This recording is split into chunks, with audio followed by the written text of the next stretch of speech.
कुछ ऐसे एनिमल्स या बर्ड जिनकी ताकत किसी सुपर पावर या सुपर हीरो से कम नहीं है। उसमें सबसे पहला जानवर है वुडपैकर या कटफोड़वा। ये 1 सेकंड में 10 बार लकड़ी पर स्ट्राइक करता है और हर बार इसके सिर को 1400 जी का फोर्स सेंड करना पड़ता है। और इंसान से कंपैरिजन करें तो इंसान 10 जी में ही बेहोश हो जाता है। और साथ में इनके पास अपनी चोंच से 4 गुना ज्यादा लंबी जीभ भी होती है, जिसको यह अपनी खोपड़ी के पीछे लपेट कर रखता है।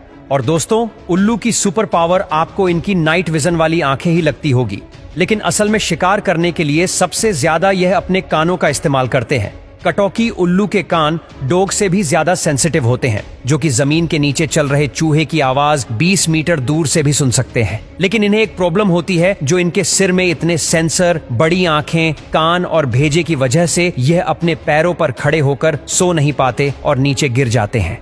और दोस्तों, अफ्रीकन हाथी धरती में सबसे बड़ा जानवर है और साथ में व्हाइट राइनो भी धरती पर सबसे ताकतवर और सबसे बड़ा जानवर है। लेकिन क्या हो अगर इन दोनों बीच में फाइट हो जाए तो किसकी जीत होगी? इन दोनों की फाइट कोई नई बात नहीं है, क्योंकि जंगल में अक्सर इनका आमना सामना होता रहता है। एक व्हाइट राइनो की लंबाई 13 फीट और ऊंचाई 6 फीट होती है, और वजन की बात करें तो यह 3000 किलो तक भारी हो सकते हैं, जबकि अफ्रीकन हाथी 24 फीट लंबे और 13 फीट ऊंचे होते हैं। इनका वजन भी राइनो से डबल यानी कि 6000 किलो तक होता है, और हाथी की मैक्सिमम स्पीड 40 किलोमीटर प्रति घंटा होती है, जबकि व्हाइट राइनो 50 से 55 किलोमीटर की स्पीड में भाग सकते हैं। इसीलिए अगर इनकी फाइट हो तो व्हाइट राइनो बड़ी आसानी से बच के भाग सकता है। और इनके वेपन्स की बात करें तो हाथी के पास 7.7 की सूंड है, जबकि व्हाइट राइनो के पास 5 फीट लंबा हॉर्न यानी कि सिंग है।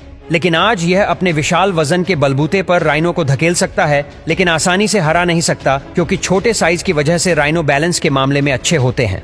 और दोस्तों, यह उत्तरी कैरोलिना अमेरिका के एक पार्क में कई सारे मगरमच्छ 3 महीनों से बर्फ में जम चुके हैं। सिर्फ उसकी नाक और मुंह बर्फ के ऊपर दिखाई दे रहे हैं। आपको शायद ये भी लगे कि वह जमकर मर चुका है, या आप उसे देखकर बचाना भी चाहेंगे। लेकिन अगर वह जाग गया तो क्या होगा? वह आपको काट भी सकता है। इसीलिए आपको पता होना चाहिए कि मगरमच्छ ठंडे खून वाले जीव होते हैं। सर्दी में मगरमच्छ अपने शरीर का तापमान कम करके ऊर्जा की खपत को न्यूनतम कर देते हैं, और ये मगरमच्छ बर्फ की सीजन से पहले ही समझ जाते हैं कि बर्फ कब गिरने वाला है या पानी कब जमने वाला है। इससे पहले वे अपना सिर ऊपर उठा लेते हैं ताकि उनकी नाक और मुंह बर्फ के बाहर रहे, और सर्दियों के दौरान मगरमच्छ बिना खाए पूरी सर्दी जमी हुई नदी में रह सकते हैं। उनका मेटाबॉलिज्म बहुत धीमा हो जाता है और उनकी दिल की धड़कन नॉर्मल से कहीं गुण कम हो जाती है, और वे सुप्त अवस्था में चले जाते हैं। जैसे ही मौसम गर्म होता है और बर्फ पिघलती है तो यह जमे हुए मगरमच्छ फिर से सक्रिय और खतरनाक हो जाते हैं और अपना रूटीन जीवन जीना शुरू कर देते हैं।